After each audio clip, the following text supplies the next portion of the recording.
नमस्कार बच्चों, मैं शोक कुमार स्टूडेंट पॉइंट कंसल्टेंसी से। और आज अपन बात करेंगे एम्स का जो प्रोस्पेक्टस रिलीज हुआ है और इसमें क्या इंपॉर्टेंट बातें बताई गई हैं, कितनी सीटें हैं, क्या एलिजिबिलिटी क्राइटेरिया है, क्या एज का क्राइटेरिया है और कौन कौन से कोर्स हैं, क्या ड्यूरेशन है और कब एग्ज़ाम की डेट है। उसके अलावा कुछ इम्पोर्टेंट डेट है कास्ट की सर्टिफिकेट के बारे में। तो पिछली बार भी बहुत सारे बच्चों के पास कास्ट सर्टिफिकेट उस डेट का नहीं था जो इन्होंने एम्स के प्रोस्पेक्टस में दे रखी थी। तो बहुत सारे बच्चों के रिजल्ट आने के बाद अगर उस डेट का वो कास्ट सर्टिफिकेट नहीं दे पाएंगे तो उनकी कैटेगरी जनरल में चली जाएगी और रैंक में बहुत डिफरेंस आएगा। तो वो सारी चीज़ें भी अपन बात करेंगे। क्या कास्ट का जो डेट दे रखी है इन्होंने, तो सबसे पहले जो प्रोस्पेक्टस में मेन चीज़ें जो बताई गई हैं वो अपन बात करेंगे। तो चलिए स्टार्ट करते हैं। आप मेरे पीछे प्रोस्पेक्टस देख सकते हैं एम्स का, और एम्स की साइट पे भी आपको ये मिल जाएगा। इसमें सारी डिटेल बताई गई है, इंट्रोडक्शन एम्स दिल्ली के बारे में, सारी जितने भी एम्स है, कौन कौन सी एम्स में पार्टिसिपेट कर रही है। तो टोटल जो 17 एम्स है वो बीएससी नर्सिंग के अंदर पार्टिसिपेट कर रही है, जो आपको स्क्रीन पे शो हो रही है। रायपुर है, ऋषिकेश है, भोपाल है, बठिंडा है, भुवनेश्वर है, कल्याणी है, देवघर है, जोधपुर है, बिलासपुर है, नागपुर है, मंगलागिरी है, पटना है, बीबीनगर है, रायबरेली है, गुवाहाटी है और जम्मू है। इसके अलावा अपन बात करें इम्पोर्टेंट डेट की, तो सारे जो इंट्रोडक्शन है, इम्पोर्टेंट डेट्स है, डेट ऑफ इंटरेस्ट एग्जामिनेशन है, कोर्स है, नंबर ऑफ सीट्स है, ड्यूरेशन ऑफ कोर्स है, कितना सीट्स का रिजर्वेशन है अलग अलग कैटेगरी में। उसके अलावा एडमिशन के लिए क्या रिक्वायरमेंट्स है, टेस्ट सेंटर जो प्रोसीजर है सिलेक्शन का वो क्या है, क्या फॉर्म फिल करने के लिए क्या गाइडलाइन है, वो सारी बातें इसमें अपन इससे करेंगे। क्या फीस है और हॉस्टल एकोमोडेशन है, इंस्टीट्यूट लाइब्रेरी है। तो जो मेन इंपॉर्टेंट चीज़ें हैं उसकी अपन बात करते हैं। तो जो फॉर्म थे वो 8 अप्रैल को स्टार्ट हुए थे, जो आपको स्क्रीन पे शो हो रहा होगा। 8 अप्रैल को फॉर्म स्टार्ट हुए थे, 7 मई इसकी लास्ट डेट है जो स्क्रीन पे आपको शो हो रही है। उसके अलावा जो फॉर्म का स्टेटस है, अगर आपने फ़ोटो वगैरह ब्लर की है, अपलोड की है, साइन आपने ब्लर अपलोड किए हैं, क्लियर नहीं है, थंब आपने सही अपलोड नहीं किया है, तो आपका फॉर्म रिजेक्ट हो सकता है या फ़ोटो आपको दोबारा अपलोड करने के लिए बोल सकते हैं। तो आप इन एम्स के फॉर्म में इन चीज़ों का विशेष ध्यान रखें। फ़ोटो वगैरह एक्सेप्ट होने के बाद आगे आपको जो फाइनल स्टेटस है उसमें फोटो एक्सेप्ट होने के बाद आपको कोड जनरेट करना है, और कोड 17 अप्रैल से लेके 15 अप्रैल तक आप कर सकते हैं, 15 मई तक आप कर सकते हो। तो कोड जनरेट में क्या होता है, आप कौन सा कोर्स के लिए, आप जैसे बीएससी नर्सिंग ऑनरशिप लड़कियों के लिए होता है, उसमें लड़के पार्टिसिपेट नहीं कर सकते। और बीएससी नर्सिंग जो बीएससी पैरामेडिकल है उसमें लड़के और लड़कियां दोनों पार्टिसिपेट कर सकती हैं, दोनों एग्जाम दे सकती है, दोनों का एडमिशन बीएससी पैरामेडिकल में होता है। तो जिस कोर्स में आपको एडमिशन लेना है उसका कोड जनरेट होगा। कोड जनरेट होने के बाद आपसे 12th की डिटेल पूछी जाएगी, रोल नंबर है, कितने मार्क्स है, कितने परसेंटेज है। और 12th के अंदर भी आपको 4 सब्जेक्ट के मार्क्स आपको इसमें फिल करने हैं, फिजिक्स, केमिस्ट्री, बायो और इंग्लिश। चारों के मार्क्स जोड़ के ही आपको डिवाइड इसमें करना है। 400 के अंदर आपके कितने मार्क्स आए हैं चारों सब्जेक्ट के, और परसेंटेज है वो आपके ऑटोमेटिक आ जाएंगे। परसेंटेज का जो क्राइटेरिया है वो भी मैं आगे बताऊंगा। तो ये थी इंपॉर्टेंट डेट की बात अपन कर रहे थे। और फाइनल स्टेटस है, फॉर्म एक्सेप्ट हुआ, आपका रिजेक्ट हुआ, उसका 20 मई तक आपको पता चल जाएगा। तो आपको जो मैंने चीज़ें बताई उन चीज़ों का विशेष ध्यान रखना है। डॉक्यूमेंट वगैरह का है वो भी सारी चीज़ें आगे आएगी। Last date of required document तो 22 मई तक है। ये बीएससी नर्सिंग ऑनर्स और नर्सिंग का है, 22 मई तक लास्ट डेट डॉक्यूमेंट की है, वो आपको 22 मई तक करने हैं। डॉक्यूमेंट इसमें भी अपलोड तो कुछ मांगा नहीं है, फोटो, साइन और थंब के अलावा। वो उसके अलावा जो एडमिट कार्ड है वो बीएससी नर्सिंग ऑनर्स के 26 मई को आपके एडमिट कार्ड जारी हो जाएंगी। और बीएससी नर्सिंग पोस्ट बेसिक है, इसके लिए भी मैं आगे बताऊंगा, क्योंकि ये अभी आपके काम के लिए नहीं है। जो बच्चे 12th पास आउट है या अपेयरिंग है उन बच्चों के लिए नहीं है बीएससी पोस्ट बेसिक। तो इसकी जो एडमिट कार्ड है वो 13 जून को रिलीज हो जाएंगी, और बीएससी पैरामेडिकल के हैं उसके 20 जून को एडमिट कार्ड आ जाएंगी। तो ये इंपॉर्टेंट चीज़ें थी। उसके अलावा जो बीएससी नर्सिंग ऑनर्स है उसकी एग्जाम की डेट है वो 1 जून है, और बीएससी पोस्ट बेसिक है उसकी 21 जून को एग्जाम होगी, और बीएससी पैरामेडिकल है उसकी 28 जून को एग्जाम है। तो ये इनकी एग्जाम की डेट है। बीएससी नर्सिंग ऑनर्स है उसकी 1 जून को है, और बीएससी पैरामेडिकल है उसकी 28 जून को एग्जाम है। तो ये इंपॉर्टेंट बातें एग्जाम की डेट की होगी। उसके अलावा हम बात करते हैं BSc nursing honours, BSc post basic की मैंने बताया ये अपने काम का नहीं है, तो उसके बारे में आगे बात करूंगा। बाकी इसकी एग्जाम डेट 21 जून को है और रिजल्ट है इसका 27 जून को डिक्लेयर हो जाएगा। उसके अलावा जो इंटरव्यू है, पर्सनल असाइनमेंट है, वो उसमें आगे होते हैं। उसके अलावा बीएससी पैरामेडिकल की जो एग्जाम डेट है वो 28 जून है और 4 जुलाई को इसका रिजल्ट आ जाएगा। उसके बाद जो सीट कितनी सीटें हैं वो भी इसमें बताऊंगा, सीट एलोकेशन, इसका रिजल्ट आ जाएगा, क्या आपकी रैंक बनी है। और बीएससी ऑनर्स है उसका 1 जून को एग्जाम है, रिजल्ट इसका 6 जून को आ जाएगा और उसके बाद इसकी काउंसलिंग की प्रक्रिया वो स्टार्ट हो जाएगी। रिजल्ट डिक्लेयर के बाद आपको कास्ट सर्टिफिकेट मांगा जाएगा, जो इसमें जो डेट दे रखी है उस डेट का। अगर आप उस डेट का कास्ट सर्टिफिकेट नहीं अपलोड कर पाएंगे तो आपकी कैटेगरी जनरल में चली जाएगी। तो इस चीज़ का विशेष ध्यान रखें। अभी जो डेट है उस डेट के बीच का ही आपको कास्ट सर्टिफिकेट बनाना है। जो डेट है मैं आपको आगे बताता हूँ क्या डेट है।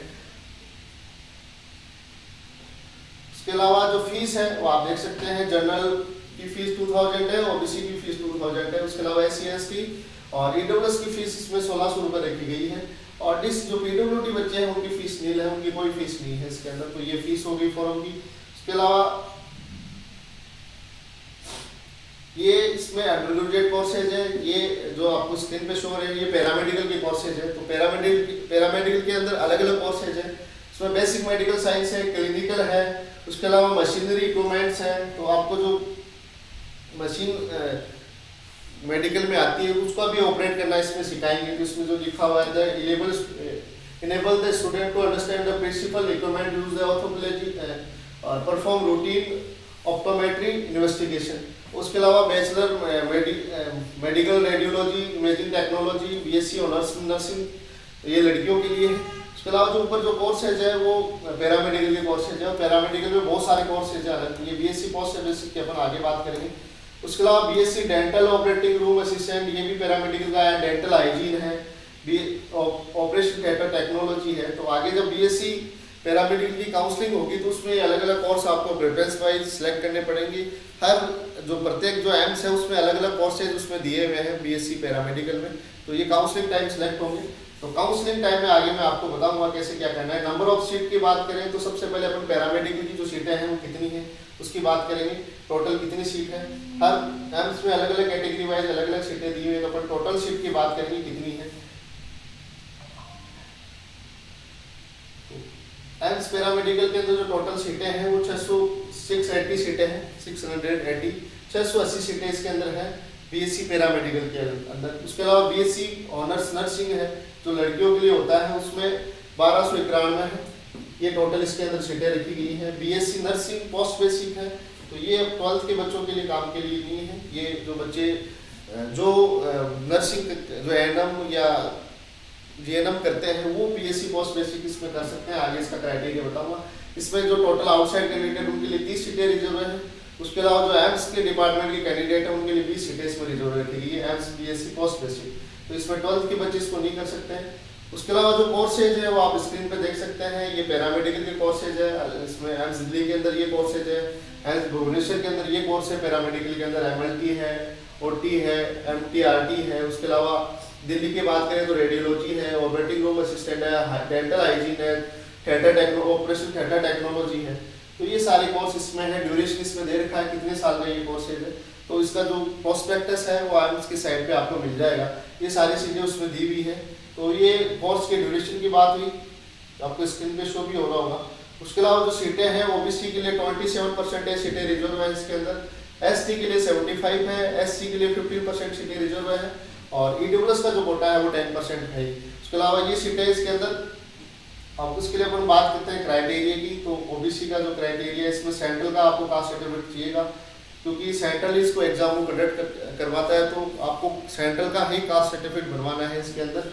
और इसकी जो डेट है अपन बात कर रहे थे, जो इशू डेट है सबसे पहले इम्पोर्टेंट टॉपिक यही है। बहुत सारे बच्चों के पास काउंसलिंग के टाइम में इस डेट का कास्ट सर्टिफिकेट नहीं होता है। उनकी कैटेगरी जनरल में उनको फिर नहीं अपलोड करते हैं तो कैटेगरी जनरल में चली जाती है जिससे उनकी रैंक भी बहुत ज़्यादा होती है, उनका सिलेक्शन नहीं हो पाता है। तो लास्ट ईयर भी हम काउंसलिंग करते हैं, हमें पता है इन चीज़ों का सारा। तो लास्ट ईयर भी बहुत सारे बच्चों की दिक्कत हुई थी। तो एक ओबीसी जो कैंडिडेट है उनको ओबीसी और ईडब्ल्यूएस उनको 1 अप्रैल से लेकर 15 मई के बीच का कास्ट सर्टिफिकेट आपको मतलब बनवाना है, इस डेट के बीच का आपके पास कास्ट सर्टिफिकेट होना चाहिए, 1 अप्रैल से लेकर 15 मई के बीच का। इसमें देखो बोर्ड डेट इंक्लूसिव, तो इस डेट के बीच का आपके पास कास्ट सर्टिफिकेट बना होना चाहिए। अगर नहीं इस डेट का बीच का तो आपकी कैटेगरी जनरल में चली जाएगी। पर्टिकुलर जो डेट दे रखी है इस डेट के बीच का ही आपके पास कास्ट सर्टिफिकेट होना चाहिए ओबीसी के अंदर। उसके अलावा सेम सबके अंदर यही डेट है बीएससी ओबीसी और ईडब्ल्यूएस के अंदर। बाकी एससी एसटी का पुराना चल जाता है, कास्ट सर्टिफिकेट को नए बनाने की जरूरत नहीं है। ओबीसी और ईडब्ल्यूएस के जो कैंडिडेट है उनको 1 अप्रैल से लेकर 15 मई के बीच का आप कास्ट सर्टिफिकेट अभी बनवा लीजिए, फिर आगे आपको काउंसलिंग के टाइम दिक्कत ना हो। तो जो डेट दे रखी इसमें 1 अप्रैल से लेकर 15 मई के बीच में, तो इस डेट के बीच का आपका कास्ट सर्टिफिकेट सेंट्रल का बना होना चाहिए। तो ये डेट आपको ध्यान रखनी है, वरना आपके काउंसलिंग टाइम में दिक्कत हो सकती है। तो ये मेन टॉपिक थे जो मैंने बताए। उसके अलावा जो परसेंटेज का क्राइटेरिया इसके अंदर रखा हुआ है वो भी मैं बताता हूँ आपको, कितने परसेंटेज आपके 12th के अंदर होनी चाहिए। अगर इतने परसेंटेज आपके नहीं है तो आपका फॉर्म भी नहीं भरा जाएगा, आगे आप पार्टिसिपेट नहीं कर सकते। तो ये एडमिशन रिक्वायरमेंट जो एलिजिबिलिटी क्राइटेरिया है, इंडियन सिटीजन होना आवश्यक है। उसके अलावा आपकी एज है वो 17 साल होनी चाहिए 31 दिसंबर 2025 तक। उसके अलावा आपके 12th के अंदर फिजिक्स, केमिस्ट्री और इंग्लिश के अंदर बीएससी नर्सिंग ऑनर्स लड़कियों के 55% जो है कैटेगरी है जनरल ओबीसी और ईडब्ल्यूएस। अगर आपकी कैटेगरी जनरल ओबीसी और ईडब्ल्यूएस है तो आपकी 55% फिजिक्स, केमिस्ट्री, बायो और इंग्लिश के अंदर होनी चाहिए। उसके अलावा एससी एसटी के आप कैंडिडेट हैं तो आपको 50% 50% आपको 12th के अंदर आपकी इंग्लिश, फिजिक्स, केमिस्ट्री और बायो के अंदर होनी चाहिए। उसके अलावा एग्स दिल्ली है, भुवनेश्वर है, तो उनका क्राइटेरिया कुछ अलग है। कुछ कोर्सेज में पैरामेडिकल के अंदर उनके परसेंटेज थोड़े कम रखे गए हैं। तो पैरामेडिकल के अंदर आपकी 50% होनी चाहिए जनरल ओबीसी और ईडब्ल्यूएस के अंदर। और अगर आप एससी एसटी की कैंडिडेट हैं तो 45% 45% आपके इसके अंदर 12th के अंदर इन सब्जेक्ट के अंदर होनी चाहिए। तो ये परसेंटेज का क्राइटेरिया था।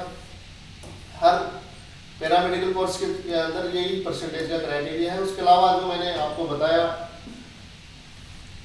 बीएससी नर्सिंग ऑनर्स का, तो उसमें आपको 55% और एससी एसटी के लिए 50% उसके अंदर होनी चाहिए।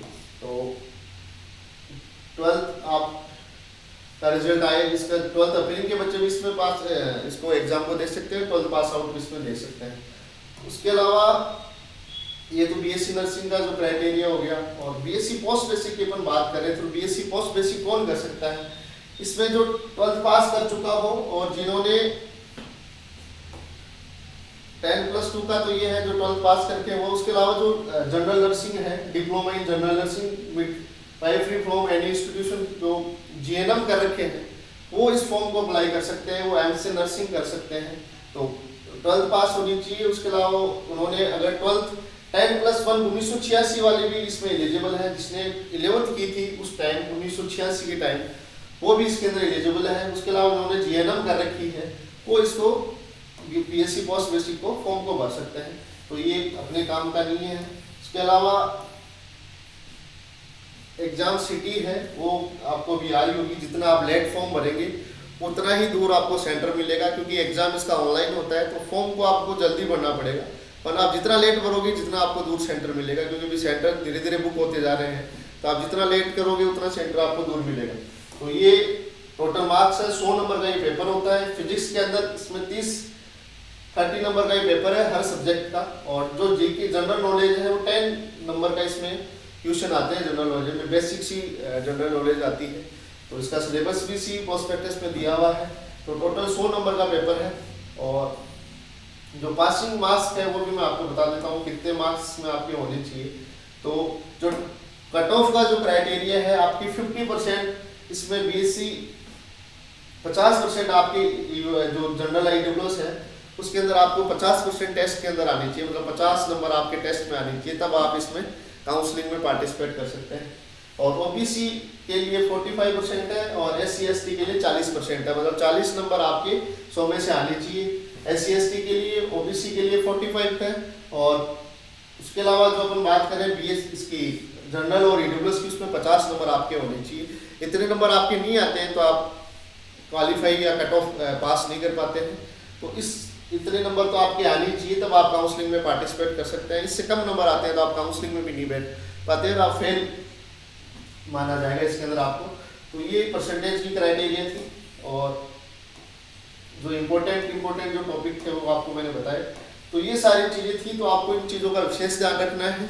और भी अभी जो फॉर्म चल रहे हैं मेडिकल से रिलेटेड, जो राजस्थान के बच्चे हैं उनके लिए आरपीवीटी है, पहले नीट के थ्रू होता था, इस बार आरपीवीटी में बदलाव कर दिया गया है। आपको फॉर्म भरने पड़ेगा, और इसकी खुद राजस्थान आरपीवीटी इसका खुद का एक इंट्रेंस टेस्ट करवाती है जिसे आरपीवीटी बोलते हैं। तो आपको इस बार एग्जाम देना पड़ेगा। पहले राजस्थान 2 साल से नीट के मार्क्स के बेस पे काउंसलिंग करवा रहा था, एडमिशन ले रहा था, इस बार एक खुद का एग्जाम करवाएगा।